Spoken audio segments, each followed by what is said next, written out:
오늘의 정치권 이슈 김관우 계명대 교수, 신성범 전 국회의원과 분석해보는 시간 갖도록 하겠습니다. 어서 오세요. 안녕하세요.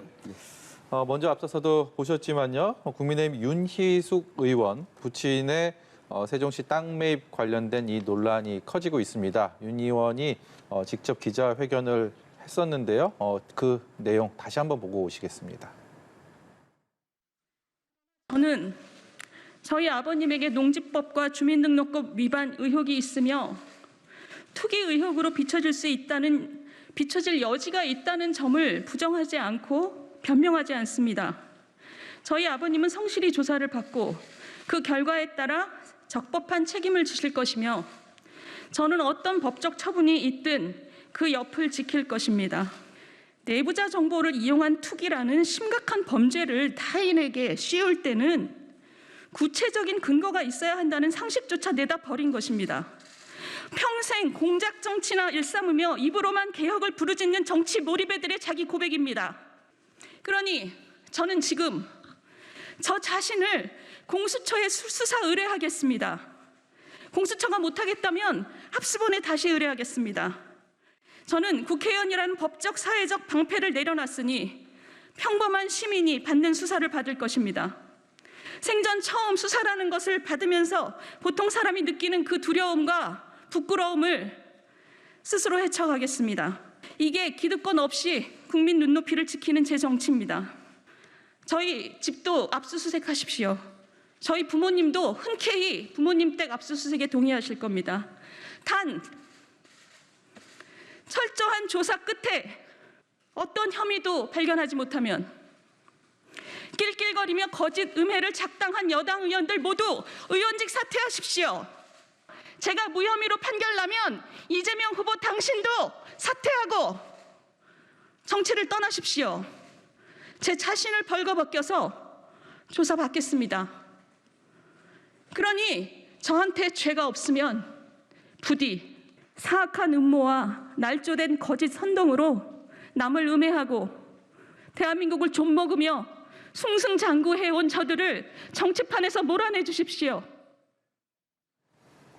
네, 국민권익위 조사 결과 이후 의원직 사퇴를 선언한 윤희숙 국민의힘 의원.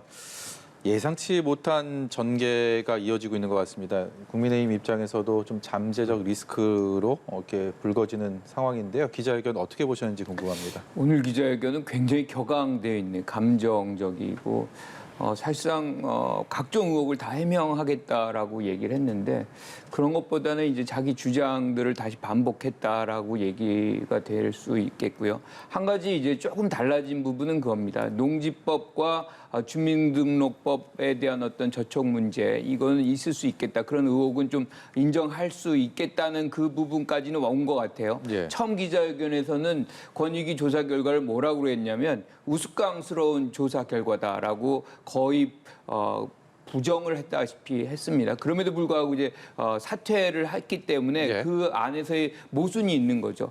그러니까 조사 결과는 인정 안 하는데 나는 사퇴한다. 인정 안 하면 사퇴하지 말았어야죠. 그런데 이제 사퇴한다는 것 자체가 모순이 되는데 이 부분 지금 국민적 관심은 다른 부분이 아니고 농지법이라든가 주민등록법이라든가 등등의 지금 권익위에서 나온 조사 결과가 맞는 것이냐 아니냐는 것이거든요. 지금 KDI에서 뭐 내부 정보를 이용했다 이거는 사실은 권익위에서 나온 얘기가 아닙니다. 그래서 그거를 갖고서 지금 확대해가지고 뭔가 정치 이슈화를 한다고 이렇게 오해받을 소지의 어떤 얘기들을 하시는 거는 저는 불필요하다고 보고 지금은 오히려 성실하게 좀 이렇게 수사에 응하는 것이 지금 윤희숙 의원에게 좀 필요한 부분인 것이지 저렇게 격앙돼 가지고 만약에 이것이 사실이 아닌 걸로 드러나면 모든 여당 의원들은 다 사퇴하고 이재명 후보 사퇴하라. 이게 본인의 어떤 이 잘못이라 그러면 잘못이고 본인의 어떤 오류인 부분을 그냥 그 문제로서 해결하고 소명하고 수사를 받는 것으로 그쳐야지 왜 이거를 정치 이슈화하는지 예. 자꾸 그 상황을 뭔가 이렇게 호도하려고 한다는 해석을 낳게끔 하는 기자회견을 다시금 했다. 저는 이런 느낌입니다. 어떻게 보셨습니까? 네, 그저께 발표가 있고 나서까지는 윤희숙 의원의 뭐 아주 뭐랄까 정치적인 승부수로 보여졌는데 그 다음 날 어떤 언론에서 아버지가 결국은 땅 투기했다. 어떤 논에 투자 또는 투기성으로 투자한 게 확인되는 순간 여당 민주당 측의 반응이 너무 과했던 거예요. 제가 볼 때는 그럴 줄 알았어. 그거 봐. 라면서 뭐라고 했습니까? 그러면 결국은 KDI에 있는 딸이 몰랐겠느냐. 다시 말하면 KDI에서 예비 타당성 조사하니까 그 정보를 가족, 그렇게 부모님하고 공유하고 그 정보를 갖고 공동 투자한 것 아니냐 내지는 뭐 개발 정보를 아버지 어머니께 준 것 아니냐 이까지 나왔단 말이에요. 예. 심지어는 민주당의 대선 후보 한 명이 바로 근무했던 KDI가 개발 정보 했으니까 전수조사해야 되는 데까지 나온 거 아니에요. 몸통은 윤희수 의원들까지 나왔고 심지어 봤습니다만 다른 원내 대변인은 위선이라는 데 의원직 걸겠다. 이렇게까지 나왔으니까 윤희수 의원 입장에서는 정리를 할 수밖에 반박을 할 수밖에 없는 건데 오늘 우리 아버지가 예. 적어도 두 가지 그러니까 주민등록법 그게 안 살면서 농지법 땅을 농사 안 지을 거면서 산 것까지는 뭐 인정할 수 있겠다. 그런데 그 보시면 아시겠지만 KDI에서 자기가 무슨 부장으로 근무할 때 다른 부서에서 예비 타당성 조사하는데 그래서 절대 접근할 수 없다. 그러니까 적어도 내가 공모하지 않았다는 부분에서는 나는 수사받겠다는 거 아니에요. 우리 아버지도 잘못하고 있으면 처벌받을 것이다. 나도 공수처에서 조사해달라. 이렇게 나오는 거고. 이재명 지사를 저렇게 물고 들어가서 했는데 가장 그쪽 진영의 선대위원장, 본부장, 대변인, 수행실장들이 지난번에 윤희수 의원이 이제 이재명 지사를 자주 공격해서 인 때문인지는 몰라도 가장 격하게 윤희수 의원을 이렇게 공격하는데 앞장선 거죠. 거기에 대한 아마 또 분노가 쏟아진 거 아닌가. 저는 이렇게 보이더라고요. 예. 예, 지금 저희는 그 아버지 농지와 관련해서 이야기를 나누고 있는데 그 부친의 세종시 농지에 이어서 또 윤희숙 의원 본인의 세종시 특별공급 아파트 관련 의혹도 계속해서 불거지고 있잖아요. 그러니까 지금 특별 이제 분양이죠. 이게 이제 공직자들이 세종시에 가고 이렇게 이제 멀리 떨어지니까 아파트를 특별 공급하는 그런 특혜를 준 겁니다. 그게 사실상 이제 세종시에 내려간 공무원들 많은 특혜를 받아요. 그러면 우리 평범한 사람들 같은 경우는 아파트 하나 분양받는 것이 굉장히 어려운 일인데 그렇죠. 그것을 이제 사실상 뭐 그 공무원이라는 이유 하나로 이제 받은 것인데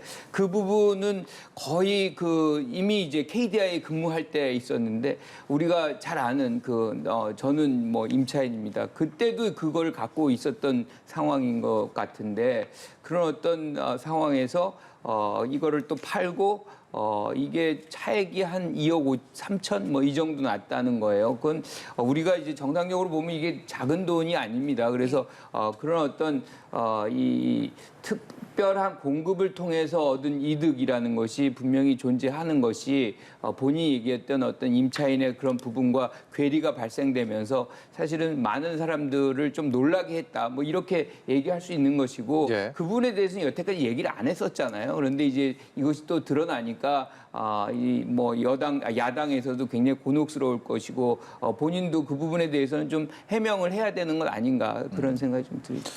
신 의원님, 윤희숙 의원은 어찌됐든 간에 권익위 조사 이후에 의원직 사퇴를 선언을 했고 지금은 또 셀프 조사라고 해서 본인을 수사해라. 공수처에서 합수본에서 그런 얘기를 조사해달라. 했습니다. 앞으로 어떻게 전개가 될 것 같습니까?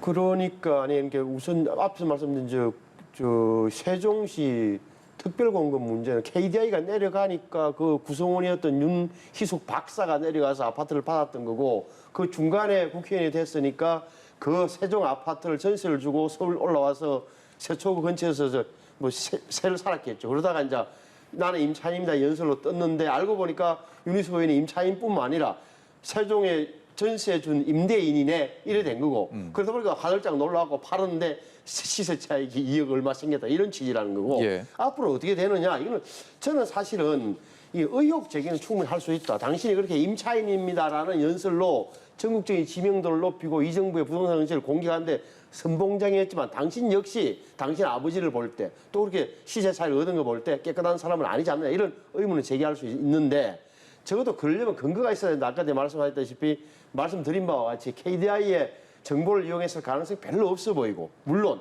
그것도 그 국가수사본부나 합동수사본부나 공소시에서 나와야 될 것 같다. 그래서 저는 이 정도에서는 한쪽에서는 의혹 제기하는 수준에 그치고 좀 차분하게 여당, 야당, 국민의힘에서는 너무 윤희숙 의원을 막 우리의 스타인 양, 자기들의 스타인 양 이렇게 축겨 세우는 것도 별로 좋지 않고 또 여당에서 아까 제가 말씀드렸습니다. 민주당에서는 내 그럴 줄 알았어요. 저 사람. 이런 식으로 해서 자꾸 깎아내리는 것도 제가 볼 때는 국민들 눈에는 좋게 안 보일 것이다. 수사 결과를 차분하게 지켜보면 제가 볼 때는 아버지가 문제가 있는 건지 아버지가 과연 딸한테 윤희숙 박사한테서 뭐 정보를 받고 한 건지 나오지 않겠어요. 예. 조금 시간은 걸리겠지만. 네, 일단 뭐 수사 결과를 좀 지켜보자라는 네네, 그렇죠. 말씀이시고요.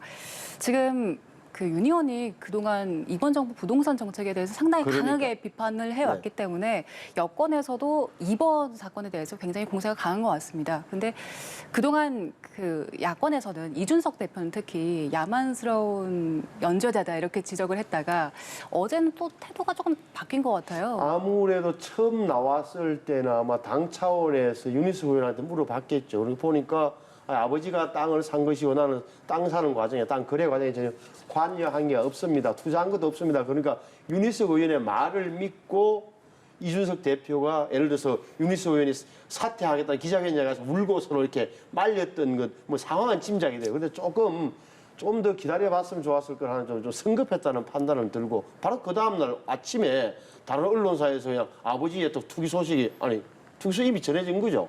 좀 더 구체적으로 나왔잖아요. 그게 뭐 평수라든지 그 시점이나 이게 나왔으니까. 그래서 저는 그 국민의힘에서도 굉장히 곤혹스러운 대목이 있는 거잖아요. 윤희숙 의원이 가장 대표적인 경제학자고 이 정부의 부동산 정책을 가장 면밀하게 공박했던 당사자로서 아주 가장 공격수예요. 주전 공격수.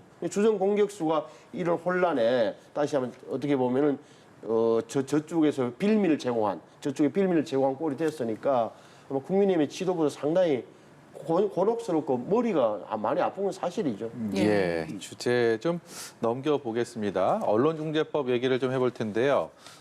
일단은 다음 주 월요일 국회 본회의에서 처리가 되지 않을까라는 전망이 나오고 있습니다. 여당의 민주당은 언론중재법에 대한 입장 변화가 없다. 그러니 8월 처리를 할 것이다라는 그런 입장을 견지하고 있고요. 근데 청와대에서는 침묵은 하면서도 약간 우려 섞인 시선이 조금 있는 것 같습니다. 이른바 좀 독주 프레임에 대한 부담이라고 그럴까요? 뭐 이런 부분에 대한 시선도 조금은 느껴지는데요. 어떻게 전망하십니까? 그러니까 오늘 알려진 바로는 어제죠. 송영길 대표하고 이철희 정무수석이 이 문제로 해서 만났다. 뭐 이런 보도가 있어요. 예. 그런데 뭐 그 내용이 어떤 내용인지 우리는 알 길이 없지만 뭔가 조율의 필요성이 없었다면 만날 필요가 없었겠죠. 그러니까 지금 당이 추진하는 방향에 약간은 조언이 필요했다. 뭐 이런 생각을 좀 해볼 수 있는 거 아닌가 이런 생각이 좀 들고요. 지금 오늘 원내대표끼리 만났다는 거죠. 이게 여야 합의로 좀 갈 수 있는 방법이 없겠느냐. 네. 뭐 이런 차원에서 여야 원내대표가 만났는데 이견을 좁히진 못했다.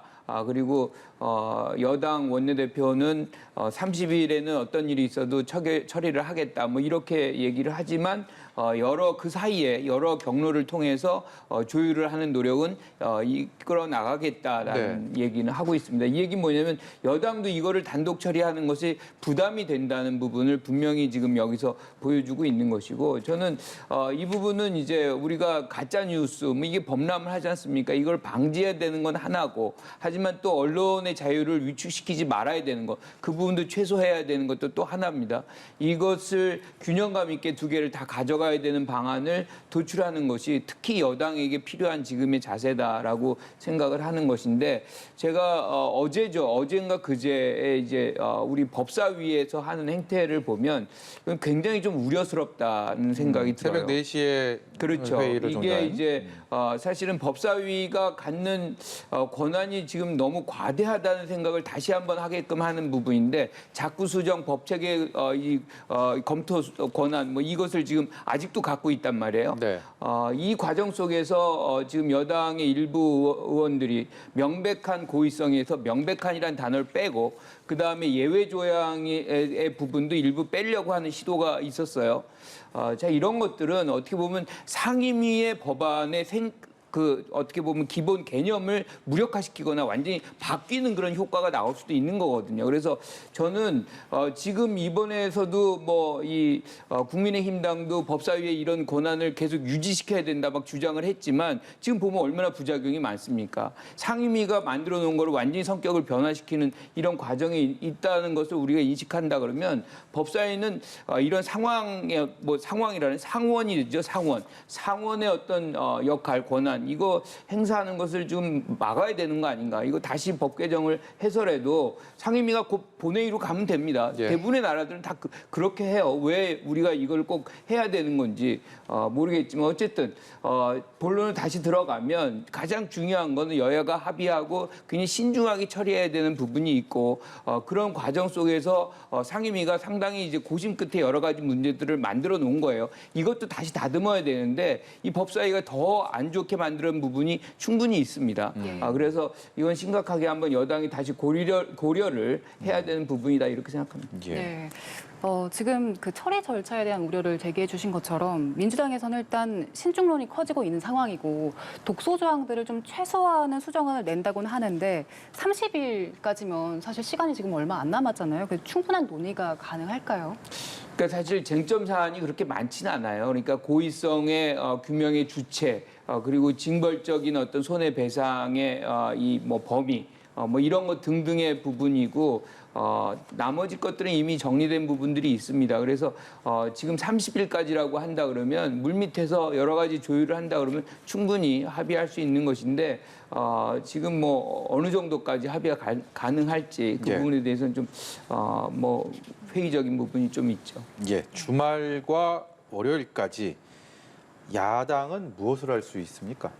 아니, 언론중재법 이야기를 제 시각에서 조금만 저 설명을 드리면 좋겠는데 이것은 제가 보는 견지에서는 여권에서는 8월 31일이든 9월 1일이든 통과시킬 가능성이 거의 90% 이상 된다고 저는 봐요. 왜 그러냐면 이것은 작은 작구 수정의 문제가 아니라 여권 전체적으로 보면 이번 대통령 선거를 앞두고 정권 말기에 언론 개혁을 하지 않으면 안 된다는 나름대로의 그 신념 같은 게 쌓여 있는 거예요. 검찰 개혁도 마찬가지고 이번에 검찰 개혁에 의해서 언론 개혁을 하는 거예요. 대통령 선거를 앞두고 어떻게든 주요 언론을 통제 내지는 적어도 견제를 하지 않으면 대선에 있을 수 없다는 판단을 내린 거. 두 번째는 제가 볼 때는 이것은 여권의 강경 지지자층들의 요구예요. 예. 적어도 손영길 대표 체제하에서도 170, 180석 가까이 줬는데 지금 한 게 뭐 있느냐라는 질문을 답을 해야 되고 그중에 하나를 언론개혁을 꼽은 거예요. 그래서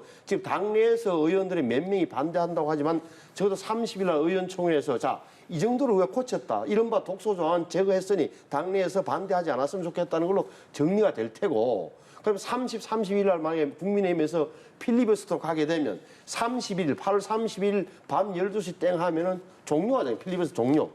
그러면은 9월 1일 날 정기국회 열리게 되면 그 첫날 9월 1일 정도에 제가 볼 때는 이 언론중재법은 여당에서 민주당에서 무조건 통과시키고 저는 보죠.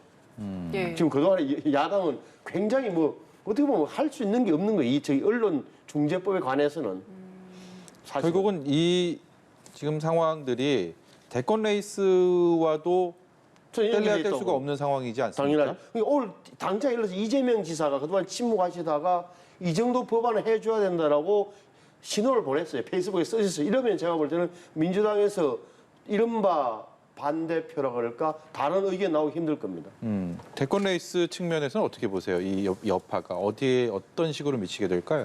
저는 어떤 형태로든 좀 원만하게 가는 것이 레이스에는 도움이 된다라고 생각을 합니다. 이게 지금 여론조사도 나온 부분들이 있어요. 지금 이렇게 여당이 강행하는 부분에서 한 60%가 부정적으로 좀 인식을 하는 부분이 있거든요. 그래서 어떤 형태로든 지금 야당도 문제거든요. 지금 아까 말씀드린 대로 법사위가 새벽까지 가고 있는데 야당 법사위원들을 다 이탈했어요. 그리고 나서 여당 의원들끼리 뭔가 만들어 놓으면 또 그 뒤에서 그걸 비판합니다. 예. 그러면 법사위원 하지 말아야죠. 그러니까 그 안에서 뭔가 타협점을 만들고 어떻게 해도 여당이 180석에 가까이 가까운 거의 거대 정당을 이루고 있어요. 그러니까 입법권을 갖고 있다고 해도 과언이 아닌 거거든요. 그러면 야당이 해야 되는 부분은 여기서 우리가 뭘 넣어야 되는 건지, 그리고 독소 조항이 있다면 뭘 빼야 되는 건지, 그런 부분들을 역할을 한다 그러면 국민들이 그 부분에서 야당이 이런 역할을 하는구나라고 인식을 해주지만, 지금 야당이 이렇게 해서 여당이 이렇게 해서 일방 독주하는 것을 그냥